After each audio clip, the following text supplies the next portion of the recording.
रूस ने यूक्रेन में बरसाई इस्कंदर मिसाइल तो भारतीय वायुसेना और नौसेना को बड़ा झटका लगा है। जानेंगे क्या मामला है। तो वहीं दूसरी तरफ बांग्लादेश में अब बांग्लादेशी सेना ने यूनुस को रंग दिखलाना शुरू कर दिया है। जियोपॉलिटिक्स में बहुत कुछ चल रहा है, हमेशा की तरह जानने को मिलेगा बहुत कुछ। आइए जानते हैं इन खबरों को विस्तार से। रूस ने कथित रूप से यूक्रेन के जापोरिजिया में मोटर सीज PJSC वर्कशॉप पर इस्कंदर M मिसाइल से हमला किया है। इस हमले का एक वीडियो 23 सितंबर से सोशल मीडिया में शेयर हो रहा है। रूस ने जब से विशेष सैन्य अभियान शुरू किया है, मोटर सीज का प्रोडक्शन ठप हो गया है। ये ताजा हमला वर्कशॉप पर किया गया जहां पर UAV के कलपुर्जों का निर्माण किया जाता है। इससे पहले रूसी सेना ने मोटर सीज इंटरप्राइज पर 5 अप्रैल को हमला किया था। यहीं पर सैन्य विमानों का इंजन बनाया जाता है और यूक्रेनी सेना के सैन्य उपकरण बनाए जाते हैं। इस ताजा हमले से भारतीय नौसेना और वायुसेना को भी झटका लगा है, जो यूक्रेन के साथ मिलकर बड़े प्रोजेक्ट पर काम कर रही थी। यूरोसिया की एक रिपोर्ट के मुताबिक 2 में से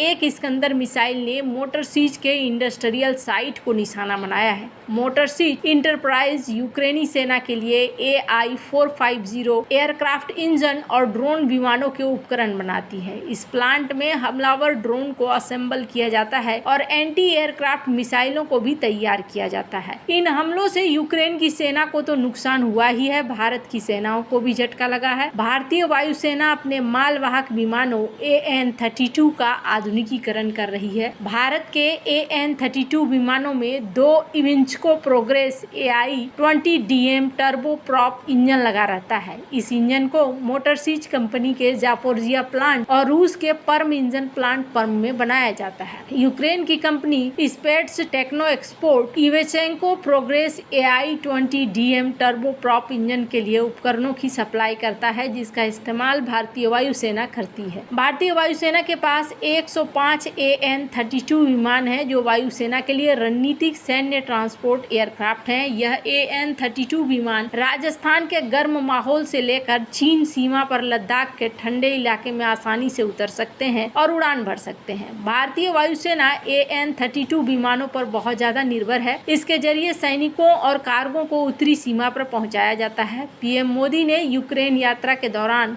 रक्षा संबंध बढ़ाने पर बातचीत की थी। भारत चाहता है कि यूक्रेन भारत में संयुक्त कंपनी बनाए और यूक्रेन को दिए हुए हथियारों के लिए उपकरण बनाए। भारत ने कई ऐसे हथियार सोवियत जमाने के लिए थे जो आज के यूक्रेन में बनाए जाते हैं। AN-32 के अलावा भारतीय नौसेना के युद्धपोतों के लिए गैस टरबाइन इंजन को यूक्रेन की सरकारी कंपनी जोरिया मोस्प्राइट बनाती है। इस कंपनी ने भारत की निजी कंपनियों से बातचीत की है ताकि ज्वाइंट रूप से प्रोडक्शन किया जा सके। अगर यूक्रेन भारत में इंजन बनाना शुरू करता है तो इससे भारतीय नौसेना अपने प्रोजेक्ट 11356 फ्रिगेट प्रोग्राम को आगे बढ़ा पाएगी। इसकी वजह यह है कि रूस ने AN-32 से जुड़े मोटर सीज प्लांट के अलावा यूक्रेन जोरिया मास्प्रोक्ट इंटरप्राइज को भी निशाना बनाया हुआ है, जो भारतीय युद्धपोतों के लिए इंजन बनाती है। जोरिया कंपनी कथित रूप से रूसी हमले के बाद दिवालिया होने के कगार पर पहुंच गई। अब संघर्ष होने के पहले इसका इंजन बन पाना संभव नहीं दिख रहा है। इससे भारत के 2 फ्रिगेट्स का निर्माण कार्य अधर में लटक सकता है, जो गोवा में चल रहा है। खैर, जहां एक तरफ ये सब कुछ चल रहा है, वहीं दूसरी तरफ बांग्लादेश का नया रूप देखने को मिल रहा है। आपको बता दूं,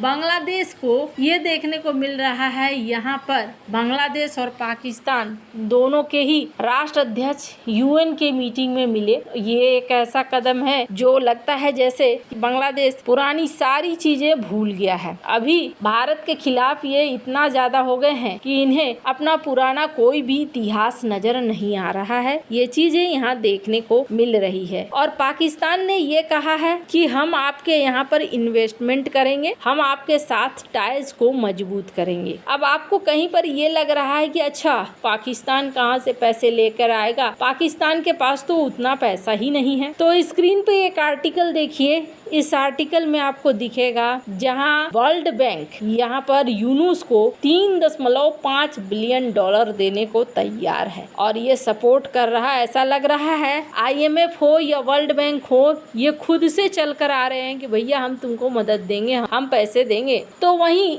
IMF के साथ भी ये देखने को मिल रहा है। IMF ने $7 बिलियन का फंड इस वक्त हामी भर दी है और ये फंड पाकिस्तान को दिया जा रहा है। अब जरा सोचिए, इनमें से $1 बिलियन ऐसे अमाउंट है जिस अमाउंट को तुरंत इनके हाथ में दिया जा रहा है। मतलब कि यहाँ अमेरिका के साथ इनकी बढ़िया वाली दोस्ती काम आ रही है और ये चीज देखने को मिल रहा है। हालांकि भारत के लिए यहाँ पर बहुत सारी चीजें हैं। भारत के लिए आने वाले समय में कई और चैलेंज भी देखने को मिलेंगे, जैसे कि अभी सार्क को फिर से जिंदा करने की बात हो रही है। दोनों देश के जब नेता मिले तो यहाँ पर इस चीज की भी बात हो रही है कि सार्क को एक बार फिर से जिंदा किया जाए। कुल मिलाकर कहें तो बांग्लादेश में अभी स्थिति कुछ ऐसी है कि अमेरिका यहाँ पर पूर्ण रूपेण हाथ लगाता हुआ दिख रहा है और अभी का जो पूरा सीन है उस सीन में तो ऐसा लग रहा है जैसे भारत के लिए सबसे बड़ा चैलेंज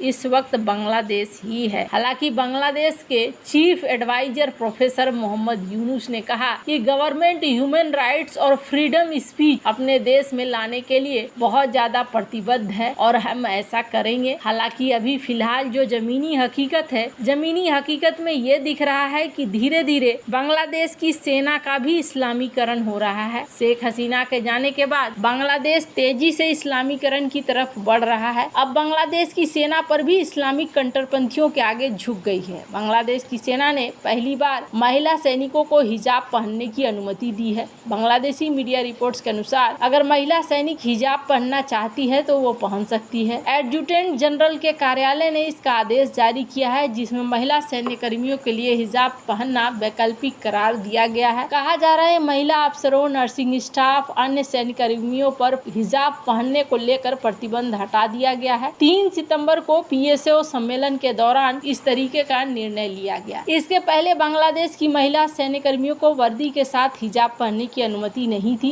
एडजुटेंट कार्यालय ने निर्देश दिया कि अलग अलग वर्दी के साथ हिजाब के सैंपल प्रस्तुत किए जाएं। सैंपल में फैब्रिक, रंग, माप को शामिल करने की बात कही गई। तो यहाँ पर कुछ चीजें दिख रही हैं कि बांग्लादेश की सेना अब धीरे धीरे बदल रही है। वहीं बांग्लादेश की सेना ने सरकार को एक आदेश दिया है और ये थोड़ी सी चौंकाने वाली बात नजर आ रही है। बांग्लादेश की आर्मी ने ये कहा है कि सरकार को किसी भी केस में अब 18 महीने के अंदर चुनाव कराने होंगे और 18 महीने के अंदर इसे हल करना होगा। हालांकि 18 महीने अब देखना होगा 18 महीने में क्या सचमुच सेट हो पाता है बांग्लादेश में सब कुछ, या फिर बांग्लादेश में और भी नए उथल पुथल आते हैं। वैसे जिस तरीके का माहौल चल रहा है वैसे में उम्मीद यही की जा रही है कि बांग्लादेश अगर सोच भी रहा है कि स्थिरता आ जाएगी तो इतनी आसानी से स्थिरता नहीं आने वाली है। वैसे आपको क्या लगता है इन सब मामले में, आपकी क्या राय है, कमेंट कर जरूर बताएं। जल्द मिलते हैं अगले वीडियो में नई खबर के साथ।